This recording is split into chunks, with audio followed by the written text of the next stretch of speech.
Well, our next guest is truly a triple threat. As an actor, he's appeared in numerous roles and is well known for being a member of the infamous acting Brat Pack of the 1980s, starring in The Breakfast Club and St. Elmo's Fire.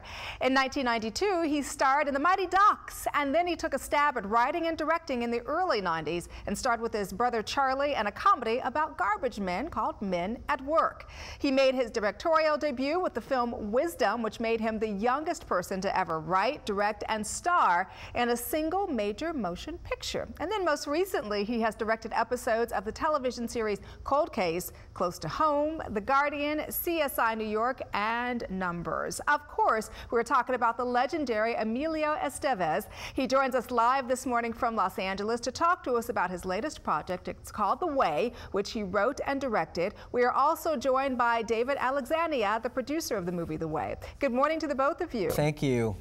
Thank you. Yeah, doing well. Hey, how did you like that introduction, Emilio?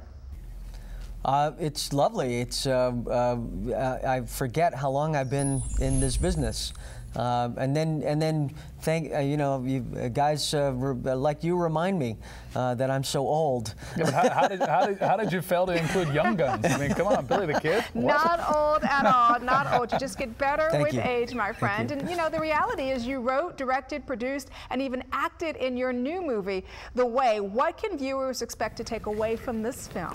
Well, the film is really a tonic for the soul.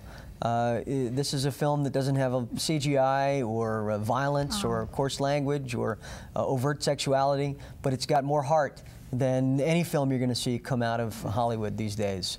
It's got a ton of heart. It's a father-son story. It's a road movie. It takes place in Spain. Pop down, you know, $10 and you get to travel across the northern most part of Spain. You get to eat the food and drink the wine and soak in the countryside. It's a road movie. It's a travel film, and it's about a journey that really all of us are on.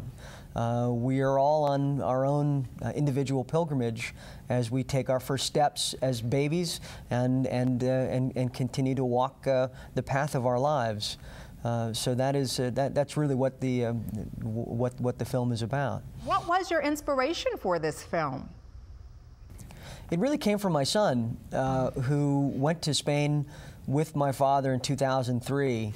He was working as my dad's assistant at the time on the West Wing. So my dad had always had a romantic idea of going to the Camino and walking it, but he didn't allow himself enough time. It was only like 2 weeks that summer. So off they went. They went to Burgos, which is a town on the Camino. They checked into a bed and breakfast that takes in pilgrims. They sat down for the evening supper, seated at a big table with a bunch of other pilgrims there, and this beautiful girl walks in the room. And my son took a look at her and said, "I'm in love." And so he moved there. He's been living there for the last 8.5 years. He married this gal, and I figured if I wanted to spend some time with my boy, I better figure out how to get to Spain and make a film. Oh, absolutely. So, Kill two birds with one indeed, stone, right? Indeed. So now, David, here's where I wanted to bring you into this conversation, because obviously your background is, you know, a little bit in the documentary film area. What was it about this particular project that attracted you to get involved in this project with Emilio and The Way?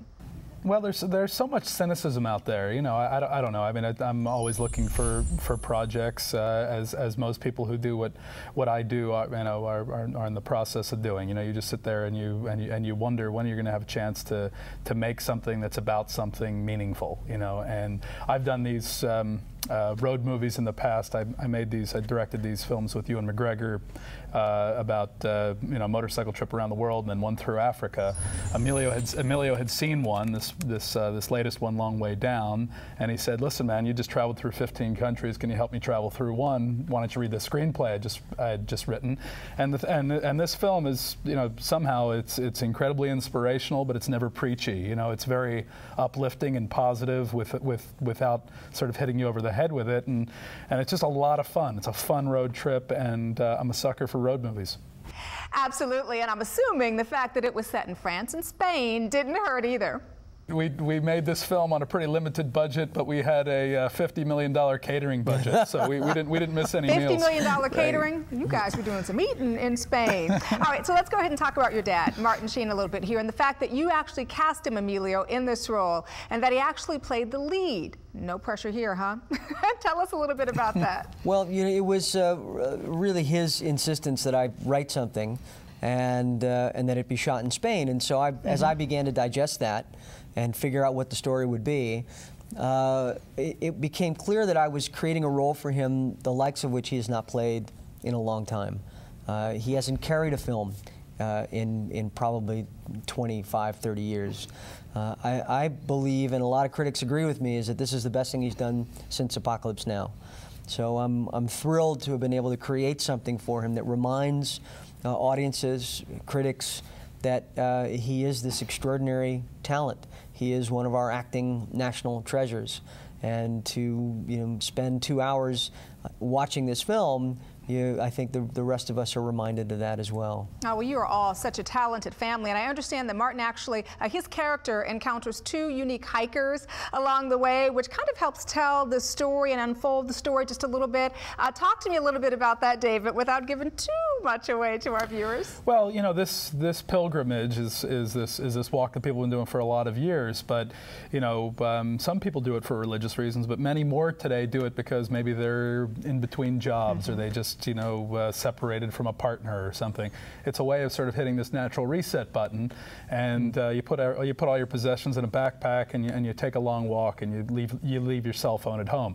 So in doing that, you end up bumping into people. You know, people are there from all over the world. Truly, I mean, this film is not a documentary, but we did incorporate a number of the pilgrims that we met along the way, and these are just people from Korea or Holland or France or Germany, or Canada. So Martin meets three characters that he could have met had he been doing the walk, and they're each struggling with something, and in truth, they're all sort of battling. But what they realize pretty quickly is, as soon as you stop battling, you start solving your problems. So they figure that out together, and I think we're all looking for something like that. Absolutely, great way to end it, and we're so excited for the both of you, and wish you much continued success. And of course, we want all of our viewers to go out and see the movie The Way, and we thank you both for joining us here this morning on the show. Good to see you. Thank you. Thank you for having us. Yeah. Appreciate it.